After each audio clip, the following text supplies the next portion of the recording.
ইবাদত করাটা যেমন ইবাদত, দোয়া করাটাও তেমনি ইবাদত। আল্লাহর কাছে না চাইলে আনতুম ফোকারা, ও নিঃস্ব লোক, চাইতেই হবে। যদি না চাও সাইয়াদ খুলু না জাহান্নামা দাখিরিন, নাকের ভরে ছেচুর দিয়ে লাঞ্ছিত হয়ে দোজখে যেতে হবে। শুয়ে চাও, হাত তুলে চাও, হাত খুলে চাও, চাও। আল্লাহ মানে কি? ও আল্লাহ। আসা লোক মানে কি? আমি চাই। মসজিদে ঢোকার সময় তোমার রহমত চাই, বাথরুমে ঢোকার সময় শয়তান থেকে মুক্তি চাই, ঘরে শোয়ার সময় শয়তান আর ইনসের অনিষ্ট থেকে বাঁচতে চাই। কোনো সময় কি দোয়া ছাড়া আছে? ঘুমের দোয়া আছে, জাগার দোয়া আছে, খাওয়ার দোয়া আছে, শুকর করার দোয়া আছে। আর দোয়া ছাড়া মানুষ আছে নাকি? এইটাই হলো নাস্তাইন, এরই নাম নাস্তাইন। সেজন্য আমরা সরল বলে বলি। আর সুন্নাত নফল পড়ি আর না পড়ি, অন্তত 17 বার 17 রাকাতে দাঁড়িয়ে বলি ইয়াকা নাবুদু ওয়া ইয়াকা নাস্তাইন। হে আল্লাহ, তোমারই ইবাদত করি, নাবুদুকা বলি না, তোমারই ইবাদত করি। এতে কি বুঝায়? আমি বাজারে যাই না, কারো কাছে হাত পাতি না, চাইলে তোমার কাছেই চাই। ইবাদত তোমারই করি, তোমার কাছে চাই। এই মূলে যদি ওসুলটা যদি আমরা ধরে রাখতে পারি যে আমার কিছুই শক্তি নাই, আমার বলার শক্তি নাই, আমার মুখস্থ করার শক্তি নাই, আমার মনে রাখার শক্তি নাই, আমার কোনো শক্তি নাই। এজন্য তো আমরা খতিবরা খুতবাই বলে ওমা তৌফিকি ইল্লা বিল্লাহ। হে আল্লাহ, আমার তো কোনো শক্তি নাই তোমার শক্তি ছাড়া। তুমি যতটুকু আমাকে দিবে, তুমি যতটুকু আমাকে দিয়ে বলাবে, তুমি যতটুকু আমাকে দিয়ে করাবে, ততটুকুই আমি করব। হে আল্লাহ, তোমার শক্তি ছাড়া আমার কিছুই করার নাই। আর মুসা এবং খেজের, একজন নবী, তাওরাতের বাহক একজন নবী, এবং তার মধ্যে যখন আসলো যে আলামুন নাসে ফি হাজাল আসরে, এই বর্তমান যুগে সবচেয়ে জ্ঞানী লোক আমি, কারণ আমি আল্লাহর সাথে ডাইরেক্ট কথা বলেছি, যেটা আদমও করেনি। ভবিষ্যতে নবী আসবেন, সেই নবীর সাথেও ওহী আসবে জিব্রাইলের মারফত। আর আমাকে তুর পাহাড়ে ডেকে নিয়ে বলছে ইয়া মুসা খুজিল কিতাবা বিকুওয়া, যেন মনে হচ্ছে যে ওপর থেকে পাকা বেল ফেলে দিয়ে বলছে যে এই ভালো করে ধরো, পড়লে ভেঙে যাবে। এই মুসা, কিতাবটা ভালো করে ধরো। কি অদ্ভুত, কি অদ্ভুত! সেই মুসা বলেছিলেন যে আল্লাহ, আমি দেখবো তোমাকে, আর আল্লাহ জাহারাতান, সচক্ষে দেখবো। আল্লাহ বলছে না না, তুমি পারবে না, লান তারানি। আরে পারবে না, ভবিষ্যতেও পারবে না, লান তারানি। তারপরেও মন মানছিল না। তখন বললো আমি জেদ করছি, দেখবো আল্লাহ, আমার ইতমিনানে কালবের জন্য আমি তোমাকে দেখবো।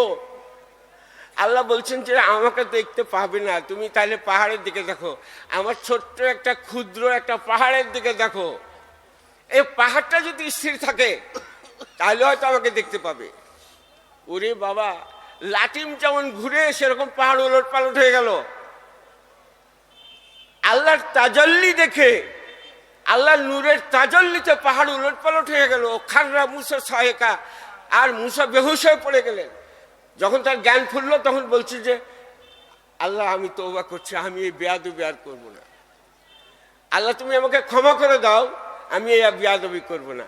তবে আলহামদুলিল্লাহ যে তুমি আমাকে নবী করে পাঠিয়েছো, এবং তুমি আমার কাছে তাওরাত দিয়েছো, তুমি আমার কাছে সরাসরি কথা বলেছো, কাল্লাম আল্লাহ মুসা তাকলিমা।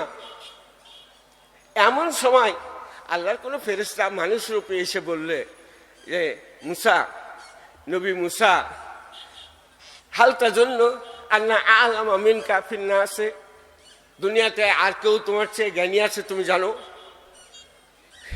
কাইফাইয়া কোনো হাজা, এটা কি করে হয়?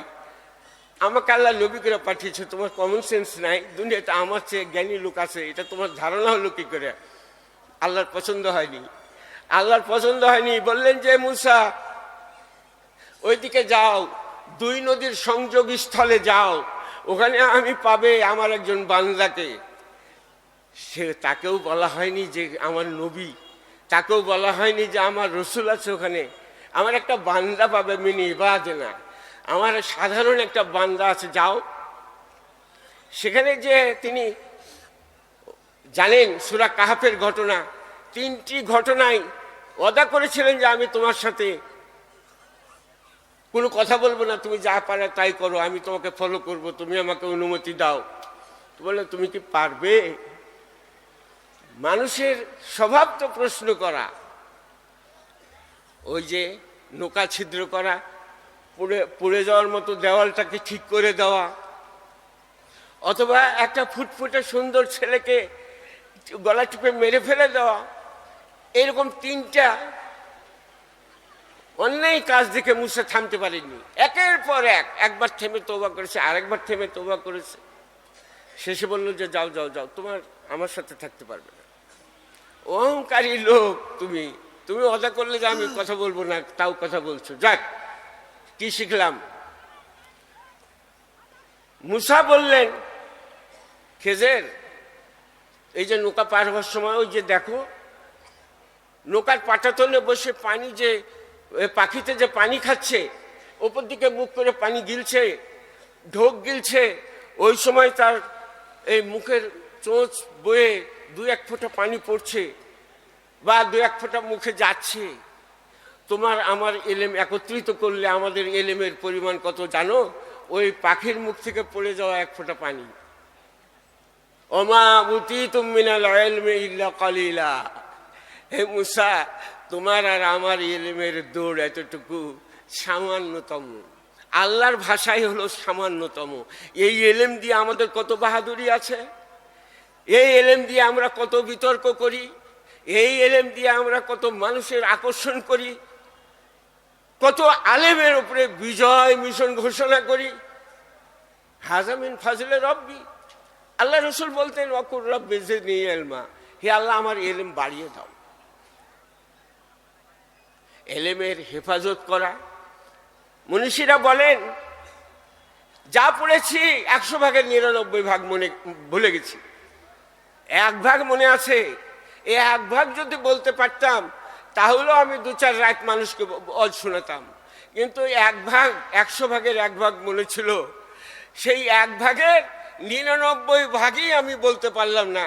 তাতেই আমি স্লিপ পেলাম যে তোমার ওয়াক্ত শেষ, তোমার সময় শেষ। কারণ এখানে 150 জন বক্তা, সবাইকেই 5 মিনিট করে দিলে তো 10 মিনিটের বেশি হয় না। যাই হোক, বক্তৃতার জন্য নয়, শুধু আপনাদের দোয়া নিতে এসেছি। এত বড় মজমা, এত বড় সমাবেশ আমাদের জীবনে আসার আলো।